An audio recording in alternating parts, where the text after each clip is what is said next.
Talk about a divisive patch, either you love the update or hate it. Guys, these are my thoughts about the first DLC of Naruto Storm Connections. Before we dive deep into the video, I just wanna say only 5% of you are actually subscribed to the channel, which is crazy. So if you like anime gameplay, rants, tournaments, and me tilting like the Titanic with every Storm update, then go ahead and hit the subscribe button. The first DLC of Naruto Storm Connections has brought the long-awaited friend invites and missing core gameplay features that should have been in the game since release, and it's needless to say, many fans have basically forgiven CC2 for releasing an unfinished product. Me and a couple of content creators have decided that sleep is for the weak, so at 3 AM booted up the game to test out how much the game has changed. As expected, the game just got the Demon Slayer group match treatment when it comes to invites. You can either join with a lobby code or by selecting someone from your friend list that's playing in an endless. After playing for like 30 minutes, we have concluded that there has not happened a single gameplay change to Naruto Storm Connections, but I wasn't expecting a complete shifting philosophy by CyberConnect to and give us anything meaningful besides what they have promised. The first negative we have realized was when the emotes were covering our screen and when CC2 decided to put a huge emote button in the middle of my monitor. Overall, the lobbies seemed fine, so it was time to call it a day, but then I had to wonder, is this really it? A 1.7 GB patch that enabled a feature that has been in the game since release. It's not possible, surely there's something more, right? Surely we got an option to leave out of the lobbies and surely we can select from a bunch of endless sessions, right? Not only did we not get any of these, but I have suddenly realized that the custom lobbies are far more confusing than they should be. Credit is where it's due. CC2 has given us a bunch of choices when it comes to making a lobby or searching for one, but not only can you not select from a set amount of lobbies, but sessions that have more than 4 players are broken. And what the fuck am I supposed to select here if I only want to invite one guy? Which of these options is versus mode? The traditional lobbies are gone. The way we can invite friends is so confusing, it's laughable. After failing to connect to any lobby, I have decided to call it a day and go to sleep. Since I was supposed to work in like 3 hours, I better get some rest. As any Storm fan, I too am a big fan of ruining my own life, so after loading up my work devices, I have decided to check out the lobbies again. Surely the servers were just malfunctioning due to the amount of players wanting to play with their friends. Wrong! While it is true that I could finally find a lobby that didn't break after a 20-minute long of search, the lobbies were far worse than casuals or ranked. Now granted, the lobbies work perfectly if everyone is on cable, but the moment someone decides to go on Wi-Fi, everything goes apeshit. That is, if you can load up the game, of course, because guess what? The lobbies are still crashing. So the lobbies don't work, we didn't get the leave button, the characters didn't get changed at all. What the fuck is that 2 GB of download supposed to be? All the patch notes are saying is that Hagoromo got added to the game with a couple of customizations and fixes. Did we really not get any meaningful change to the game? Good old reliable Storm modders came in clutch and decided to look up the game files, and turns out we did get character changes. It's just nobody knows what. Even Rin Sharingan Sasuke got changed, but I have not felt a single change. Onyx Chidori is still destroying everything on sight. With friend invites being part of the game, I can finally claim that Jump Force is once again the worst anime game of all time. Storm Connections has ascended on my list, and if anything, that's all I wanted from the game. But that's just me. Like, what about the average consumer? What about you guys?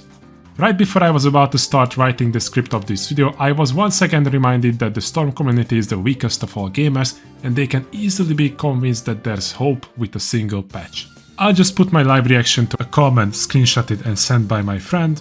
This is actually said that some of you guys are willing to eat dirt. I'm defending it because it's unfinished. There are real people working on this, they are not gonna get things done in an instant as if they were a god.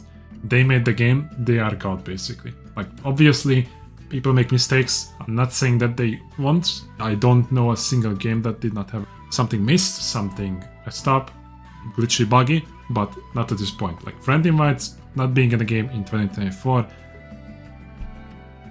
Yeah, like, and your point of the game being unfinished, and that's why you're defending it is...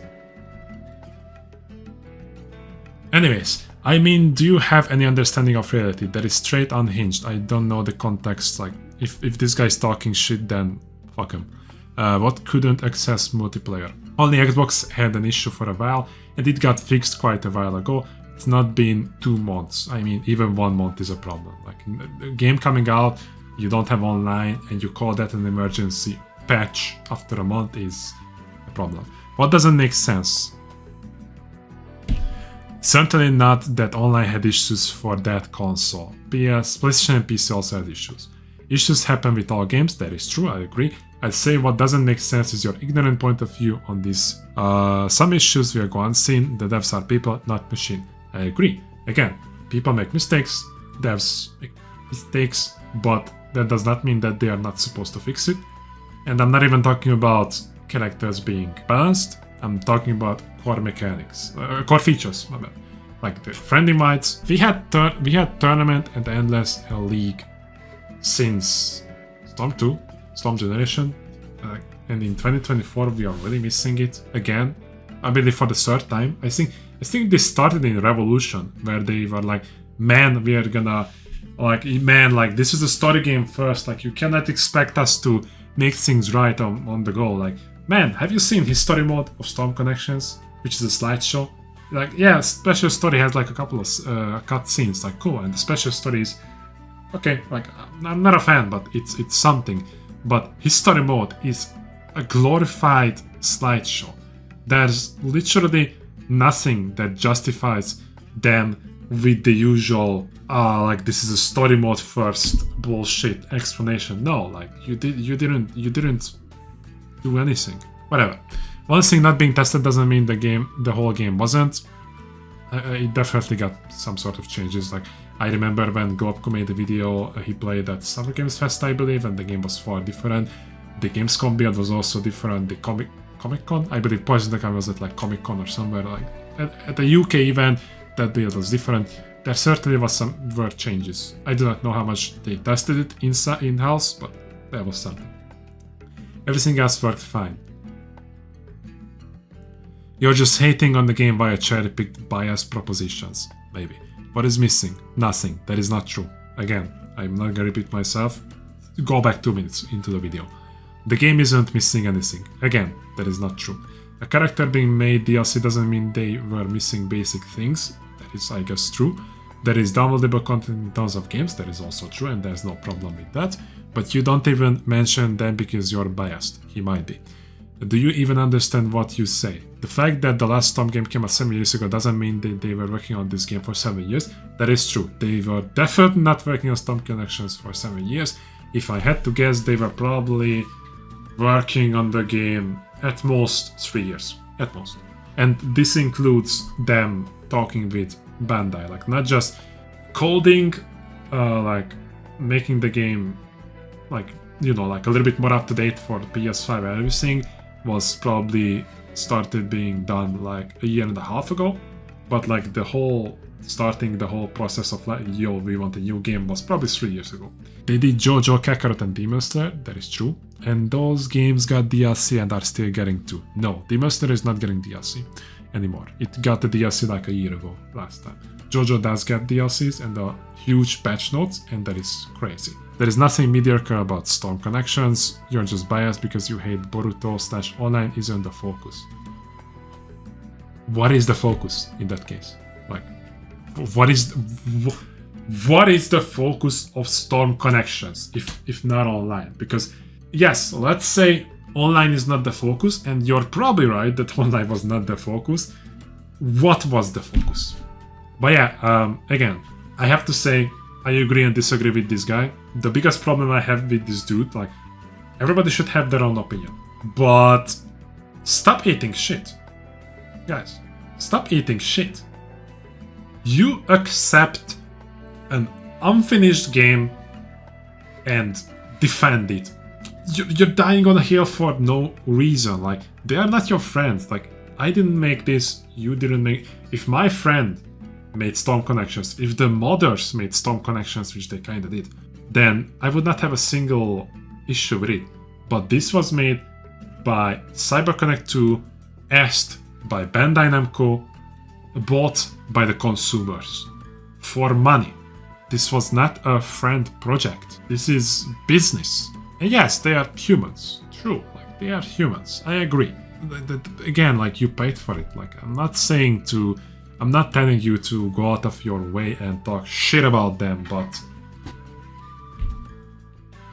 I hope you get my point. Like, if you don't, then I don't know what to say. Like, I would say only people who came to an emotional conclusion that this is their favorite franchise and no problem can happen to it are the ones who keep eating dirt. You don't up your standards. Like, it already is a problem that we have to treat anime games as anime games and not actual games. Like, they are here when the real games are here in terms of quality.